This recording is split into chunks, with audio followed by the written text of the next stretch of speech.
Crazy Rich Asia. Bicara Crazy Rich Asia, di Batavia, tepatnya pada akhir abad ke-18 sampai paruh pertama abad ke-20, terdapat keluarga besar Kouw yang sering disebut pada masa Belanda itu sebagai keluarga Kouw van Tambun, yaitu salah satu keluarga yang paling berpengaruh di Hindia Belanda. Sesuai namanya, Kouw berasal dari suku Hokkien dengan marga Mandarinnya Shi.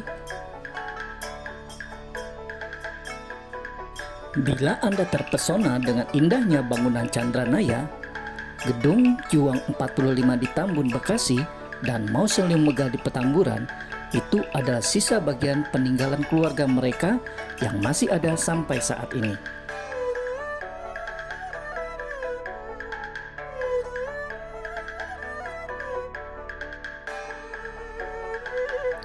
Pada masa itu, banyak anggota keluarga Kouw yang memegang pangkat mayor, kapiten, dan lieutenant derchanisen di pemerintahan kolonial yang memberi mereka akses politik yang signifikan dan yuridis atas koloni Tionghoa.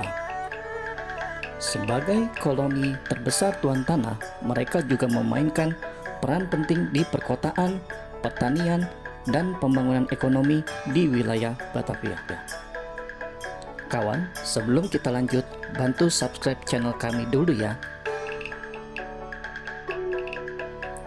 Dimulai dari generasi pertama mereka, Kouw Chun yang bermigrasi sekitar tahun 1769 dari Provinsi Hokkien di Tiongkok ke Tegal dan kemudian ke Batavia. Kouw Chun sukses berdagang dan setelah meninggal, usahanya diteruskan oleh putra sulungnya, Kouw Tian Sek. Kouw Tian Sek mengalihkan aset keluarga dari usaha ke kepemilikan tanah yang dianggap lebih terhormat di kalangan para opsir Tionghoa atau baba bangsawan. Antara lain, Kouw Tian Sek menguasai banyak lahan di sepanjang Kanal Molenvliet, suatu daerah pedesaan yang kelak menjadi kawasan bisnis bergengsi mulai dari pertengahan abad ke-19. Di luar Batavia, Kouw juga memperoleh banyak tanah-tanah partikelir, termasuk pada tahun 1841 tanah partikelir Tambun yang sekarang meliputi Tambun Utara, Tambun Selatan, dan Lubang Buaya. Inilah pusat kejayaan famili Kouw van Tambun, di mana dibangun pusat pemerintahan mereka, yaitu Landhuis Tambun yang sekarang menjadi Gedung Juang 45. Beras, nila, gula, kelapa, karet, dan kacang tanah adalah hasil pertanian yang semua dibudidayakan di Tambun. Bangunan yang didirikan pada abad ke-19 ini merupakan salah satu dari 3 bangunan berarsitektur serupa yang pernah ada di Jalan Gajah Mada, yaitu 1. Jalan Molenvliet 168 milik Kouw Cheng Po yang kemudian menjadi Gedung Tionghoa Siang Hui atau Kamar Dagang Tionghoa dan kini menjadi Gedung SMA Negeri 2 Jakarta. Kedua, Jalan Molenvliet 188 milik Kouw Cheng Chuan yang kini dikenal sebagai Gedung Chandranaya itu sendiri.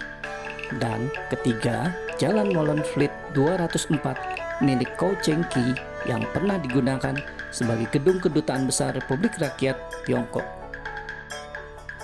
Pada masa tuanya, Kouw Tian Sek menjadi anggota pertama keluarganya yang diangkat oleh pemerintah Belanda sebagai opsir Tionghoa dengan gelar Lieutenant Tituler derchanisen. Kouw Tian Sek, Lieutenant derchanisen, kadang dipanggil Teng Sek, meninggal pada 17 November 1843, adalah seorang tuan tanah Tionghoa di Batavia. Dalam hidupnya, Kouw Tian Sek mempunyai 2 orang putri, yaitu Kouw Giok Nio dan Kouw Kepeng Nio. Selain 3 orang putra, yaitu Kouw Cheng Chuan, Kouw Cheng Ki, dan Kouw Cheng Po, yang semuanya di kemudian hari juga menjadi Lieutenant Tituler derchanisen. Juga banyak cucu-cucunya yang nantinya menjadi pejabat resmi sebagai opsir Tionghoa di dalam pemerintahan dan birokrasi kolonial Hindia Belanda.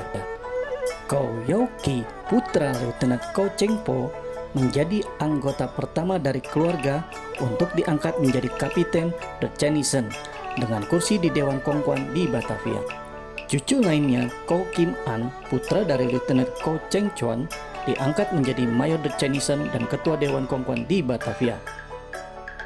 Satu lagi, cucunya adalah filantropis berkewarganegaraan Belanda, Oge Kau atau Koh Un Gyok, putra dari Lieutenant Koh Cheng Ki.